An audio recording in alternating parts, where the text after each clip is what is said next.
Hey, what's up, Team Flynn? Pat here, and in this video, you're gonna see 5 ways that you can get back into the driver's seat when life is spiraling out of control. When things don't seem to be going the way you want them to. When everything's just getting out of hand. When you feel like you don't have control anymore. When you're stressed out and overwhelmed. So here we go. Now, the one thing I was taught when I was building my business was to always have a plan. To build a business plan when you're creating something new, to have a plan in terms of execution when you're starting anything.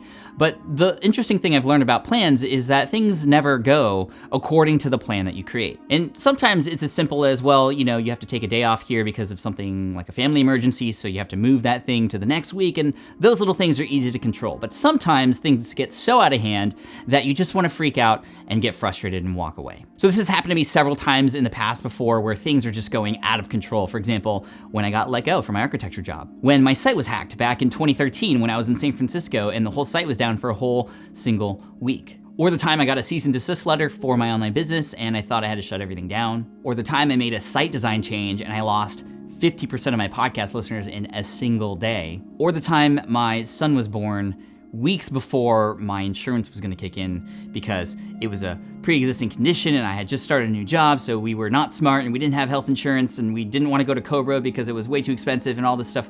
Life was spiraling out of control, but we were able to make it work. So like I said in this video, I'm gonna give you 5 different ways, strategies, tips, tactics that you can use to help you actually just stay in the driver's seat a little bit when life is seemingly spiraling out of control. But before any of that, sort of tip number 0 here, if you will, is the fact that it's okay to get frustrated. I think a lot of people assume that when they get frustrated, they're already on the wrong path. I think it's okay to get frustrated. This is something I'm teaching my son where if something doesn't go the way you want it to, it's totally okay to get upset, to be frustrated. That's just a natural reaction. And sometimes relieving some of that pressure in that way, not yelling, not hitting or hurting anybody, but just getting frustrated, it's totally okay. But where the problem lies is when that frustration gets in the way of you trying to finally solve that problem. And so, yes, a little bit of frustration, a little bit of stress, that's natural, that's okay, that's expected, but just don't let it affect what you should be doing next, which are these next 5 things right now. So let's count this down. Let's start with number 5. Number 1 is to just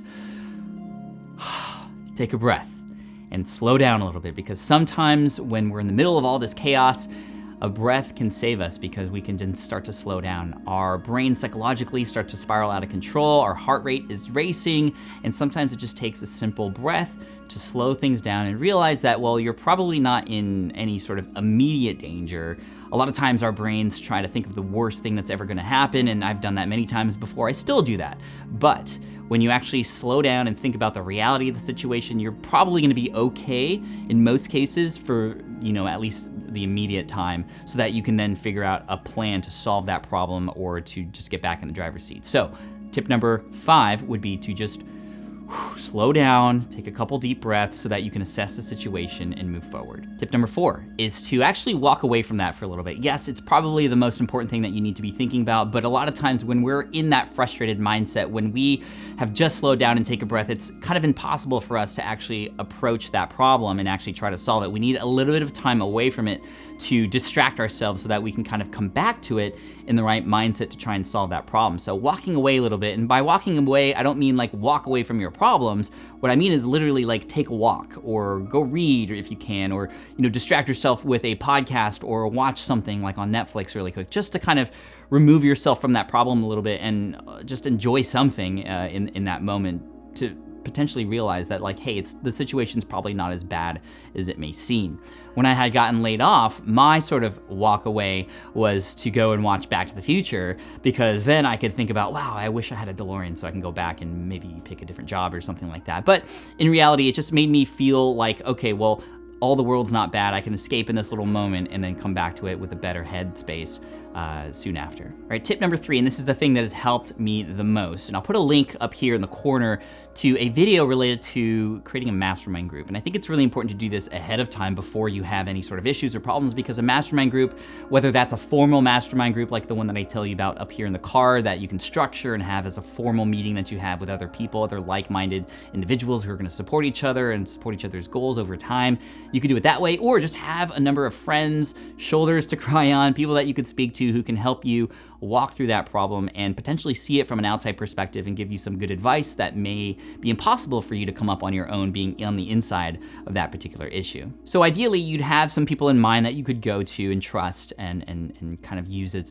sort of advice over time if things like this arise. And hopefully you can offer that same kind of support if that person goes under a certain situation very similar in their life too. But what you do is talk to them. Just be open, maybe take them out for coffee or something and just sit down, chat with them about how you're feeling, what's going on, and try to get their perspective on things so that you can kind of see it on the outside. And a lot of times those people are going to be able to offer help too, whether it's a person that they could recommend to you to help you solve that problem. They on their own may have the ability to solve that problem too, or at least if anything, it's getting stuff off your chest. You've probably heard that before. And again, just having somebody to speak to and to listen to yourself verbalize what's going on is a great start to what the next tip is, which is tip number 2, or the second one we have left, which is to figure out what your next steps are going to be. And this is why it's really important not to have a sort of a reaction sort of based approach to solving this problem, which is why it's important to step away, why it's important to talk to other people. A lot of times, if you act immediately after this thing happens, whatever it is that it may be, it may not be the right thing to do because you are not in the right mindset to do it. So once you step away, take a couple breaths and speak to some people about it, if you have anybody to speak to about it, then the next step is to figure out, okay, well, what is the next step going to be? So the reason this is here, after all that we've talked about, taking a breath, stepping out a little bit and doing something else, and even talking to other people, it's because a lot of times the big problem is people try to force their way through into a solution or to react to a certain situation. Sometimes those actions that we take when we react isn't the best approach. Sometimes we do need that time to think and other people to offer advice to be able to determine what those next steps will be.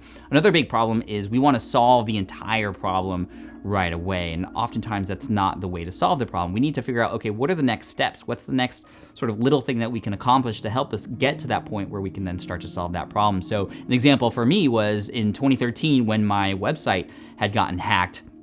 The first step, yes, obviously I wanted my whole site to be back and everything to be back to normal, but it wasn't going to happen. So the first step was, and I knew that, okay, after talking to some people about this and figuring it out, the first thing to do would be to actually start talking to customer service and also start talking to my audience to let them know via my email list what was going on. So at least those things were taken care of, and then giving myself a little bit of buffer to be able to sort of begin to handle that situation and actually follow through into solving that problem. And the interesting thing about that particular situation was that each time we thought we solved the problem, there was another problem that would like keep the site down, and what was supposed to be only a few hours of downtime turned into over a week of downtime. So I learned a lot of lessons during that situation. Number one, I actually was able to make my site even more secure afterwards. You know, it was a big expensive lesson learned, but it allowed me to fortify my website a little bit stronger afterwards, and now it's something that I don't have to worry about, at least the same kind of attack that we had. So we're all secure in relation to that now. But the second lesson I learned was just how valuable the email list was that I had, because that allowed me to realize that, wow, even if my site were to completely shut down, I would still be able to set up shop somewhere else afterwards. And that really validated the idea of building an email list for me beyond the whole communication with my audience to sell and to drive traffic to my website. Just the idea of having my audience in a place that I can control and take wherever I need to go was great as well. And that actually pushed me to start building my email list even further and doing a lot more to incentivize people to get on that list, because my list is my people, that's you. And that way I can take care of you no matter what people try to do to my website. Which all actually relates to the final tip here, which is to learn from what you've just went through. So the big thing here is to realize, and it's easier said than done, obviously. I can always say if you're in the middle of a crisis right now, hey, you know what, you're gonna learn from this, you're gonna come out of it, you're gonna be stronger. Yeah, that's gonna happen, you'll realize that later, but you can't realize that right now. And right now, the most important thing is to just not freak out and realize that there are likely people in your life that can help and support you right now, and communities out there who've likely gone through the same thing, because, you know, we're all not that special. We don't each go through unique individual things all the time. A lot of times the things that feel like, why is this happening to me? Like this is something that only I'm going through, is likely something many other people have felt as well. And especially in this world of online business, business and entrepreneurship, we all go through a lot of the same things. And hopefully you've been able to learn from my mistakes and my failures, which is what I talk about on my blog at Smart Passive Income and on the podcast, on the Smart Passive Income podcast. I love talking about my failures because they happen all the time. And it's something that I've realized that is just a part of the process. And so looking back at my failures, even though they didn't feel good and they were very worrisome and I felt like things were going out of control at the time, I now know looking back that those are just lessons being learned, and that's just a part of the process too, almost sort of like a rite of passage. Now, obviously, I don't want you to go through those things, and hopefully this video will help you if you do. So leave a comment below, tell me about your latest crisis and how you are able to get through it, or hoping to get through it if you're in it right now. And if you are, I just want to wish you the best of luck. I'm here for you, the community's here for you as well, and hopefully this video will be helpful to you in one day if you don't need it right now. But thank you so much, I appreciate you. Team Flynn for the win.